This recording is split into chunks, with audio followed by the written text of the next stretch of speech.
Welcome to the Happy Mama Movement podcast. I'm Amy Taylor-Kabbaz.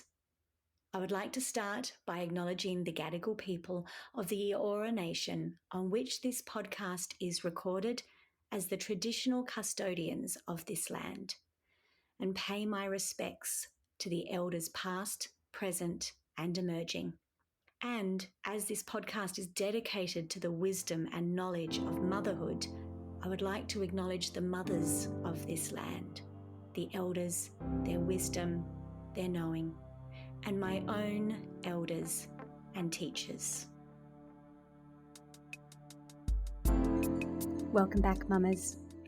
Well, actually, this week I'm going to say welcome back, everybody, because today's podcast episode is with author Ruby Warrington, whose latest book, Women Without Kids, is by far one of the most thought-provoking and insightful books I have read in a long time, and I'm not exaggerating.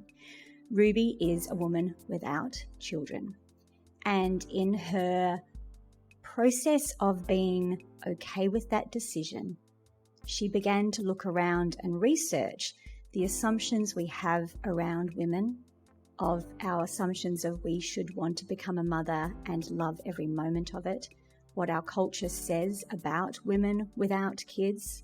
And as I began to follow her online and then get sent a review copy of her new book, which is coming out in the UK in April and Australia in May, I knew that this is a conversation we should be having on this podcast, the podcast about motherhood with mothers. Because as I read this book, it showed me again the thing that is going on with us as women is that we are told and assume who we should be, what we should do with our lives, and how we should feel about it. This is such an insightful insight that Ruby shares. Please listen and let both Ruby and I know online what you think about it. I really am interested to hear. Enjoy.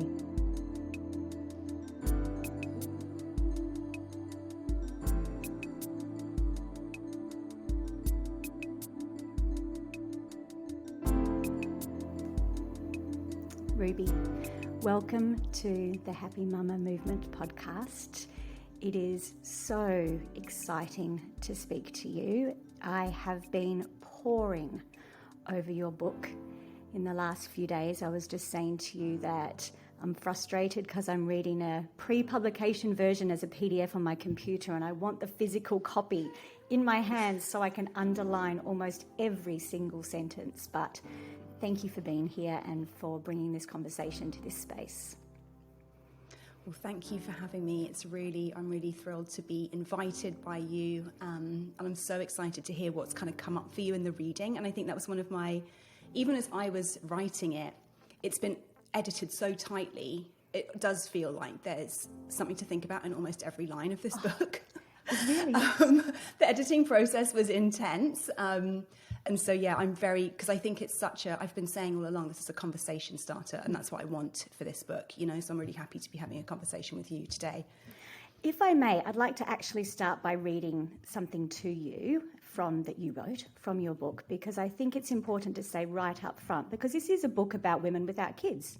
And so people would say, well, Amy, why are you interviewing Ruby about a book about kids, with women without kids, when actually your whole podcast is talking about the realities and experiences of motherhood in modern life and how we need to be more honest and open about it and what it means for a woman to be a mother. So if it's okay, I'm going to start by reading you this little excerpt right from the beginning. This book is for the ones who don't have wombs and who feel anything but barren. It is for those for whom health issues or other disabilities have blocked the path to parenthood. It is for anybody whose sexual orientation or gender expression has written them out of the heteronormative story about what it means to start a family. And it is even for those mums who have found themselves in the flat, scooped out quiet of the 3 a.m. feed, questioning where the fuck their minds, their identities, their lives have gone. The ones who sometimes whisper it, wish they didn't have kids. It actually makes me emotional to read that, because that is actually my experience of becoming a mother and how this started for me 15 years ago, this whole work. And so I just want to start first by acknowledging that the things that you bring up in this book is, yes, what women without kids experience, and I want to hear that experience. But also right from the beginning, I want to say, I was reading and going, oh my God, I've asked those questions and I have 3 of them. This is a conversation starter. It's a reality check on what it means to be a woman with kids, without kids, who wanted kids, who never wanted kids. It's just spectacular. Thank you. Oh, thank you. I thought that might be the piece you would read, because that I think that paragraph opens, this book is for anybody who identifies as a woman without kids. And it's very interesting. It was when I was having my first conversation with my editor at Sounds True, who is a mother. She said, I want to read this book. Please make sure it speaks to me. And I'm so glad she did, because it felt like such an important piece to make this inclusive of mothers who, sometimes don't like being a mother. Like, to normalise the fact that it's not always blissful and easeful and fulfilling and everything that you wanted, That's it. Becoming a mother entails missing out on lots of things, just as not becoming a mother entails missing out on lots of things, And so I really wanted to make that clear and start to do some of the work, I think, of dismantling what I call the mummy binary, this idea that we've got, mothers who sort of done their duty and have fulfilled their role in society and are on their way to personal fulfillment and meaning, and then non-mothers who are sort of sad, selfish, dysfunctional, odd ones out. And it just sort of all felt so toxic, that kind of binary view, when we're all just human beings, ultimately trying to live lives that bring us the maximal kind of like joy and meaning against all odds and against some seriously hardcore odds. And I also really wanted to acknowledge just how hard it is to be a mum, and how that awareness, a growing awareness actually, thanks to people like you talking about the realities of motherhood, that actually a growing awareness of how hard it is to be a mum, oftentimes down to structural and policy issues that do not support mothers, is one of the reasons more women are questioning it. That's right. Whether it means they opt out full stop or whether it means they sit on the fence for a long, long time, that's one of the reasons we're questioning it. So why don't we think about that, and start talking about why that is. And then the final piece, in terms of speaking to mums, I also, just from my own experience with my mum friends, got a sense that particularly women who've had a large degree of autonomy and freedom before becoming mothers, which was not the case for our mothers even, and certainly not for our grandmothers, becoming a mother is a loss of identity. And I know that lots of my mum friends really want to stay connected to the woman that they are without their kids, And so I wanted to sort of invite mums in through that doorway as well. That is the crux of everything I've done over the last decade. And the number one thing that I hear from the literally 4,000 or 5,000 women that have gone through my programs and then email me, it is that loss of identity. They may love being a mum, but something that they weren't expecting was what came with that. But literally, I have so many notes and questions. But first, I want to start with your personal experience. Where did this book come from for you? Well, it's interesting. I sort of feel like it's been brewing my whole life in a weird way. I'm super into astrology, and I have a dear astrologer friend. When I first shared that I wanted to write this book, she just went, "Oh, this is the meaning, the whole meaning of your birth chart. This is what you're here to do." Based on various kind of placements of the planets in my chart. Yes. But it's sort of, I know that sounds a little bit grandiose, like this is the purpose of my life. But when I say it's been building my whole life, this has been the question, why don't I want to be a mum, has been ever present for me from a very, very young age. I mentioned in the book that one of the first conversations I actually remember having with my mum was about aged 5, telling her, and I can't remember if I put this part in, but just telling her I could not understand for the life of me why people were so into babies. I was like, babies are awful. They scream all the time, they smell bad, they take all the attention, they're ugly little wrinkly things. And I was like, my 5-year-old brain couldn't compute. It was like, baby animals are so cute. Baby humans are just horrible. And then I went on to tell her, I don't remember this part, but she remembers me telling her, if I ever have a baby, I'll give it to you to look after. Wow. So I think the signs were there very early on that motherhood was not in my path. And we can get into my feelings about babies and why I sort of felt like that if you want. But yeah, so it's been, and it didn't really come into the forefront of my consciousness until sort of my 20s and 30s, when, it sort of, everyone else seemed to have an opinion or an idea about my procreative potential and whether I should or not become a mother. Most people asking that same question. Why don't you want to be a mum? But why? And really it felt like from a genuine place of just like, could not get their heads around it. And this intense questioning from the outside made me feel very othered.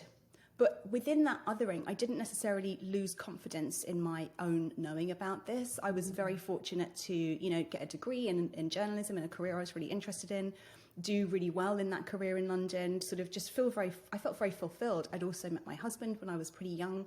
I had a great relationship with him, and I didn't honestly feel like anything was missing from my life. So people questioning me didn't necessarily, make me think that there was something missing. But I did over time start to internalize those questions from other people and start questioning myself. And not questioning, oh, maybe I should become a mother. Questioning, what's wrong with me? Yeah. What did I miss? Like, is there something even biologically missing? Like, I've never felt this baby fever. My ovaries have literally never tweaked when I've looked at had no reference point for that whatsoever, and I really honestly started to think that there was something wrong with me. And so it was actually sort of coming into my early mid-40s and looking ahead to menopause and just sort of pondering what that transition would bring for me, that I realised I had zero regrets about not becoming a mother, that I didn't feel like I'd missed out in any way, shape or form, and that actually there had never been anything wrong with me or my decision not to have children, and in fact it was exactly the right decision for me and for my life. And within that realisation, I wanted to sort of offer that to younger women who were in that questioning or being questioned phase, and offer it to older women who maybe had aged and were still feeling some shame around not having done this thing. But then I just got really interested from a journalistic perspective about why so many of us now are either choosing not to have children, are finding ourselves in circumstances where we can't have children or don't feel we can confidently pursue the path of parenthood, are experiencing fertility issues at a much younger age. Many in my early 30s, people started to experience fertility issues, and it just seemed people were baffled, and I was baffled. So I wanted to know what was going on there. So that's when the project kind of widened out to why have we stopped having kids, Oh, there's so much I want to pull out of that as well. Can we talk just a little bit about that idea that when you're asked over and over again, why don't you want to have kids? Why don't you want to have kids? And even though that inner knowing of it's not right for me, what I find is we often then tell in our cultural story around woman equals mother, that we have this story of you'll regret it later. It'll be too late. You'll regret it later. And to sit in the energy of, I don't want this, but I'm not going to be able to do it later if I change my mind.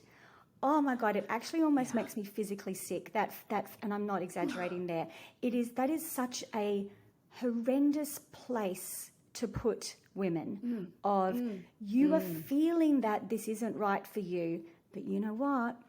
If you change your mind later, it's too late. Oh, my goodness. Yeah. Terrible. And, I mean, the biological clock is a cruel trick of nature, really. The fact that women there is a cut-off point, whereas for men, there isn't really. I mean, this is just like one of the unfair things about being a woman, and it just is unfair, But it makes me wonder, have you read Orna Donut's book, Regretting Motherhood? I don't think I have. Did she write just a short article about it as well? I feel like I've read an excerpt or an overview. I haven't read the whole thing. She's an Israeli sociologist, and her book, Regretting Motherhood, is the findings from a study she did with women who would openly tell her, yes, I regret having had my children, and if I could do it again, I wouldn't. I remember reading this was just so, it was just like, this is the ultimate taboo unveiled. Like, such incredible bravery on the part of the participants of that study to really be honest about this thing. Anyway, Orna describes that you'll regret it as a politicized use of emotion. Yes. It's so deeply coercive. And people don't mean it that way necessarily, you know, especially if it's coming from parents or women who are mothers who absolutely adore being mothers and sort of want the same for their friends and can't imagine how anyone could be happy without that, you know. Certainly, people might be saying, oh, go on, you probably will regret it, you know, because they know they would have regretted it. Yes. But it's deeply unfair and deeply coercive and very manipulative. And I think when we hear that from people, we're allowed to just say, it's okay. I don't think, whether you say it personally to them or whether just for yourself, you can put up a kind of emotional boundary and be like, probably not. Who knows? Who knows? And the other point I make is it's impossible to live a life without regrets, you know? And I do, you know, if for someone who's really, really questioning, is this for me? You know, what if you regret having kids? Exactly. It's heartbreaking to read the accounts of the women in this study, you know? And even grandmothers who regretted having kids and then found themselves in a grandmother role that they didn't want for themselves, you know, and sort of had to go through the whole early childhood thing again with their grandchildren and were just, yeah, that had been a kind of a feature in their whole lives. So, yeah, it's a really, really tricky one, but so important to talk about, I think. And it is so tied, as you said, to this cultural, political, stereotypical assumption that because we're born with a uterus, because we're born female, or that this is a logical and natural next step. And I love how you reflect quite beautifully in the book around this idea that motherhood will complete you, that we're here as human beings almost ultimately to couple up and procreate. And so if you don't do that, there's just this layer upon layer of, well, you haven't done what you're here for, especially if you're a woman. And secondly, you won't be completed. And if I may just add to something here, because I really would value your insight on this. You know, I teach and speak about matrescence, this experience, this transformation we go through from woman to mother, and the struggle of our loss of identity. It's like adolescence, you know, you go through this period of not knowing who you are and questioning yourself and everything. It's not like you just wake up the day you give birth and you're a mum, which is another one of the assumptions we need to smash. Yeah. But in the languaging around matrescence has the potential to be this awakening. It has this experience of saying, actually, no, I don't want to do it this way. I'm very aware that for women who don't or can't have children, I don't want to be saying, therefore, they won't have that awakening. And again, I think this is where we have to be really mindful and careful and so much more clear on, we can't say that this experience of matrescence and motherhood will complete you, or it's a spiritual awakening, or it's a rite of passage that everyone has to go through. Because underneath that, we're assuming that those who don't or can't, therefore don't get there. They never get awakened. They never have that. I'd love to hear your thoughts on that. Yeah, it's fascinating, and I'm sort of in it in a way at this stage in my life, knowing it's definitely not going to happen for me now. Well, I mean, I haven't quite reached menopause yet, I suppose, and it could, but highly likely it's not going to just happen.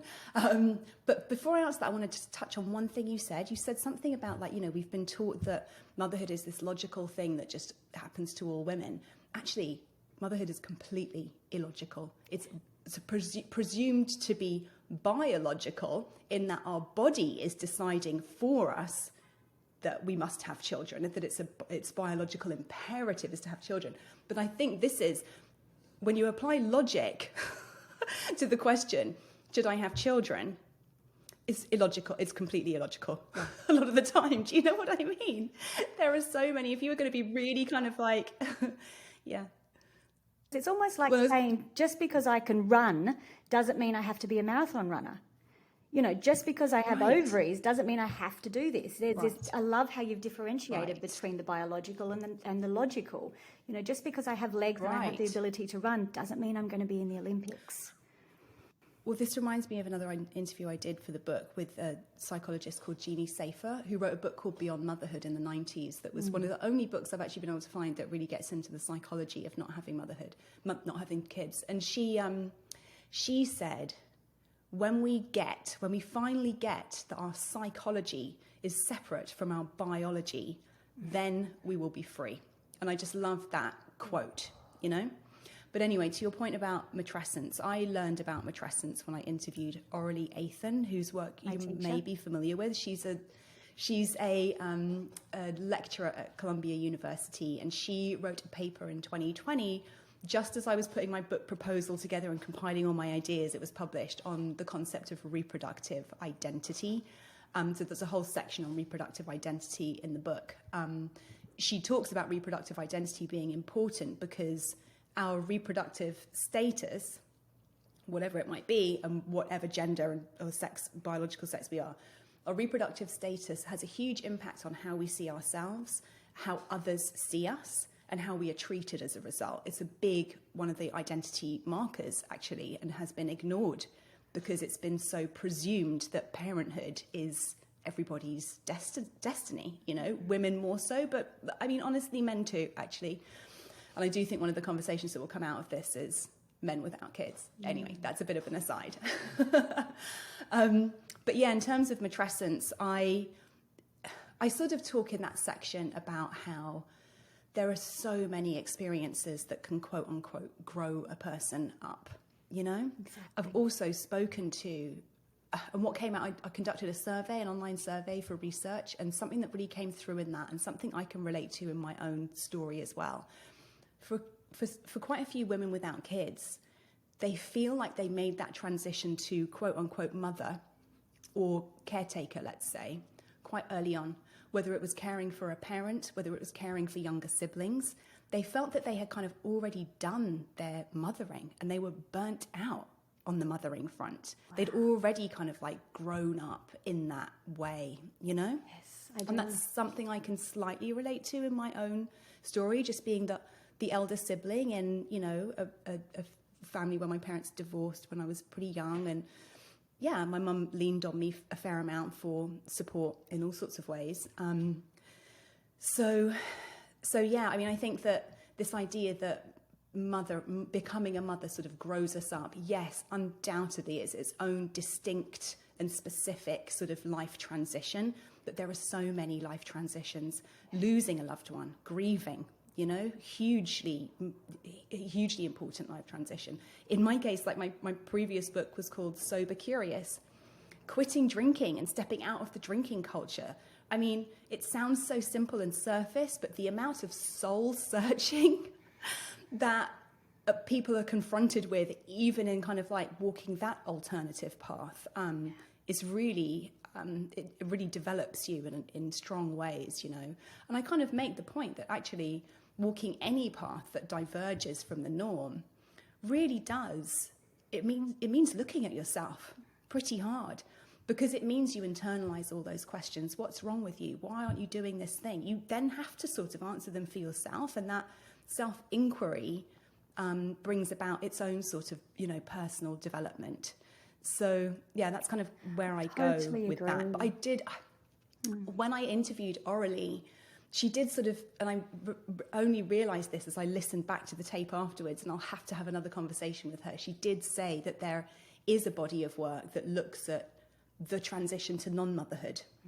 And I think that would be particularly relevant to people who want to have children and who can't, who planned for that, who prepared for it, perhaps who invested, you know, years worth of time and money into IVF treatments that didn't work, to then that transition, the transition to non-motherhood, having prepared for motherhood, must be its other own whole sort of process. And so I think I'm curious to even do more research myself about the research that's being done in those kind of areas, you know.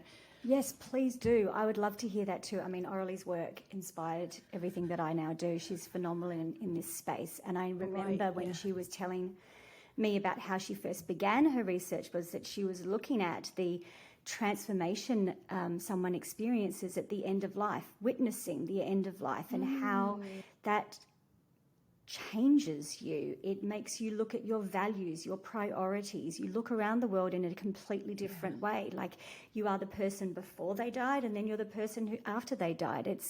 You're very different. And from that questioning of the end of life, she started to ask, well, I wonder if the same thing happens if you witness the start of life. So, you know, right from the beginning, her work was around these rites of passage. And I agree. I think there's also rites of passage for women around menopause. There's these changes that we continually experience. And what I love about what you bring to this conversation through this book is that we don't have to follow any of the assumptions anymore about who we are, who we marry, what we look like, what we do with our life, what we drink, what we don't drink. And you know, this is an incredibly exciting but also destabilizing time for that reason. You know, it's amazing that we get so much choice and we can use our voices. We're starting to be able to be heard in different ways, but also, I feel that also brings a lot of pressure on every single individual, which is, okay, so what, now I get to choose whether I want to be a mum or not? I don't know. I don't know. What do you think about that? I think we're also putting on the next generations and the future generations a lot of self-responsibility, which is a good thing, but also the reason why we had such strong cultural normatives is because it was easier for everyone to just go along with the rules. And we're now in a place where we're not. Right. I think about this a lot. The tyranny of choice. Yes. Because it is. The more choices we have, the more questions we have. Yes. And the more we have, the more responsibility we have to understand ourselves, to know ourselves, to stand our ground, to have boundaries. Like, this all takes work, you know? And I've thought about this a lot. I would rather have the choice. Oh, hell yeah. I would still always rather have the choice, you know? Yeah. Because I think about, you know, a woman like me, for example, who had I've described zero kind of physical urges to have a child. It isn't good with children on any level. I don't want to use the word force, but having motherhood be the only option for me, you know, to be a valid member of society, to not be an outcast. Literally, probably. It's just, I'm so grateful that I have the choice. And yes, it comes with a lot of responsibility. I think I came up with a quote on this. I was like, a full life is a life full of hard choices. Oh, yeah. You know? And this is why I think podcasts are amazing. Community and education are so important.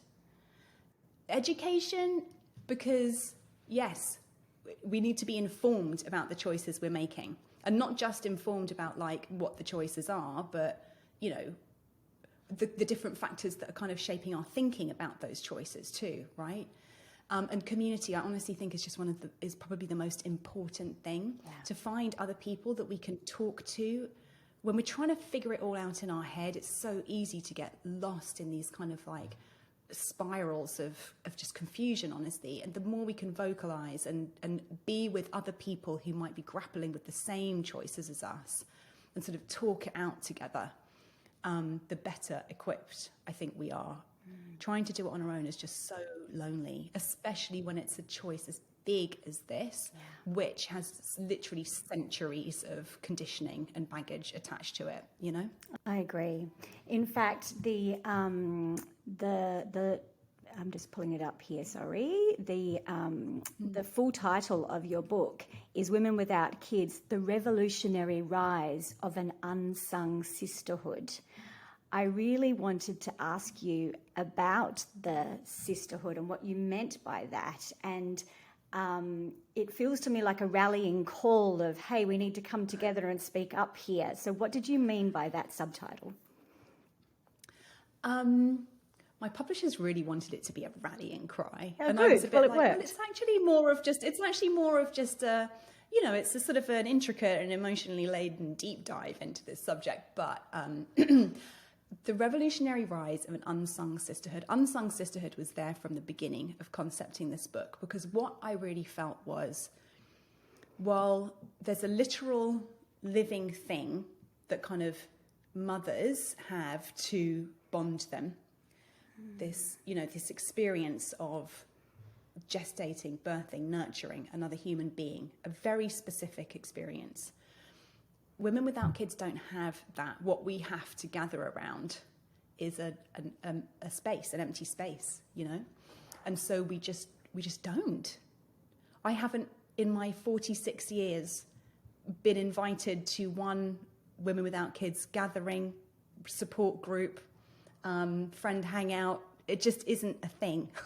Would you like and to? I'm somebody who's, well, this is what I was about to say. I am somebody who, I am quite a loner. And this is one of the reasons I never really wanted to have a family. I'm not really a groups person. I don't like group activities, and having a family is basically one long 25-year group activity. So I was like, yeah, I don't know if that's for me. I'm questioning why I chose motherhood through this interview. No, I'm joking.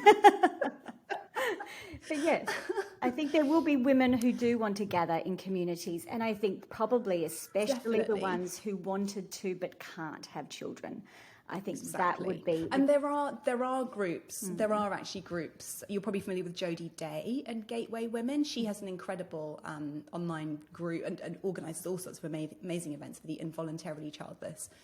But especially for women who actually don't want to do it, there really is nothing to bond us. And as much as I'm saying I'm quite comfortable in this kind of more lonerish role, it's one of the reasons I'm a writer. My job basically involves spending like 8 hours a day on my own, not talking to anyone, and I love it. Apart from when I do the promo and I'm doing back-to-back podcasts, and I love that too, because it's like, oh, I've got so much to say now.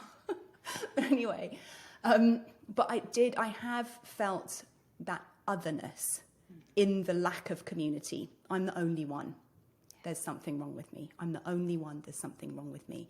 And the validity of finding other women who either have made the same choices, or feel the same way I do, or who are having a similar experience for different reasons, has been really, I don't know, empowering is such an overused word. It's been heartwarming. It's been a relief, you know, such a relief to know I'm not the only one, and to know that so many of the more challenging things about being a non-mother that I've kind of held on my own and just kind of muscled through, you know, I don't have to do that on my own anymore, you know. So that's that's why I conceptualized women without kids, and again, like anybody who identifies as a woman without kids, as this unsung sisterhood, you know. Yeah. And again, for mums who might sometimes be feeling, you know, I wish I didn't have kids. How lonely must that be? It's incredibly lonely. But how normal that probably is. Of course, sometimes you're going to go, why did I do this? You know, this is really hard. So, yeah, I think, finding, and I am going to host an in-person retreat for any listeners who are in America or who want to travel, at the Kripalu Center in Massachusetts, which is in a state above New York, in the middle of June. So there will be an in-person get-together, which I'm so excited for that. That will be amazing. That's really beautiful, a really beautiful space to create for all of them. I think before we finish up, I feel like I would love to hear your insights into the differences maybe that we need to understand between those who can't and who decide not to. You obviously speak about both of them throughout the book. I feel like we've spent a lot of time talking about your experience of the decisions and the women who have decided it's just not for me. What did you see in your research that we need to understand about the difference of that experience of not having kids, but having wanted it so deeply, as you said, spent so much time, money, resources, perhaps it's just never happened. What can we understand about those women in particular? You know what? I'm going to share something that might make me sound... It might sound terrible at first, but bear with me. I used to watch people go through 4, 5, 6 rounds of IVF and just think, what are you doing? It's probably not going to happen. Why would you do this? What a waste of money. Like, you're obviously completely exhausted. Now, I'm like, these are exactly the people who should be having children. Somebody who wants it that badly, you know? So yeah, I've really softened my judgment around that kind of a situation and just have so much compassion for people who want it with all of their hearts and haven't been able to do it. It's just heartbreaking, you know? So that, I suppose. And I think one thing that really came out of the research, I think it's about the last research, and you probably know about this, but the last research I could find that was done on this showed that of all the people who don't have children, about 10% are childless by choice. It's a conscious choice they've made. About 10% have experienced fertility issues. And then that 80% are childless by circumstance. And this is where I sort of came up with this concept, the Motherhood Specturm, which kind of suggests that everybody, due to varying different circumstances, life circumstances, sort of orients somewhere on this motherhood spectrum, versus it being like the definitely want kids, definitely don't kids. And that most people are probably somewhere in between, and that as their life circumstances kind of shift, they'll orient different places on that spectrum. So it just, I guess I've got much more understanding of the different factors that are causing people to honestly, a sort of a cost-benefit analysis of, am I ready for this? Do I want this? Is it the right time? And just, the amount of headspace that kind of can go into that, you know? Yeah. I guess, what I'm saying is that whereas I had thought very much in these binary terms of like the ones who can't have kids, the ones who don't want kids, I'm now much more aware that for the majority of women without kids, it's much more nuanced than that, you know? Which is where then we think about, well, what are those circumstances? I kind of frame those everything from your basic personality. Like, are you super introverted? Then maybe being a mum isn't going to be for you. Or maybe it is, because you actually just have your one companion, your one little companion, and you're good, you know? Could go so many different ways. But to family background, to culture of origin, to the place that you live, to your relationship status, like all of these different things are factoring into people's feelings about this, let alone their actual decisions about it.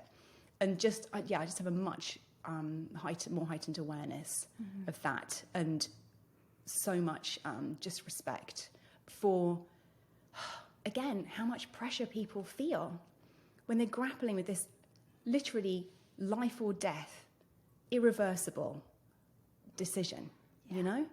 And so I think the less, I really hope that something that comes out of this is an awareness amongst all sorts of people that it's just not helpful to ask, are you sure you don't want kids? You'll probably regret, like all of that stuff just needs to go. That just needs to go.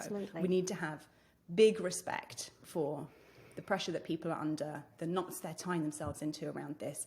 And within that, one of the big life circumstances that is deterring people from having children they might really want is how expensive it is to be a parent, how hard it is to be a parent, how little support and leeway is given to parents to do their parenting properly. These are like, at the beginning of the conversation, I talked about the sort of structural and policy issues, which I do think people are becoming much more vocal about that, particularly coming out of COVID, which shone such a bright, harsh light on how challenging it is to be a parent. And so, I think that conversation is going to really continue to pick up speed.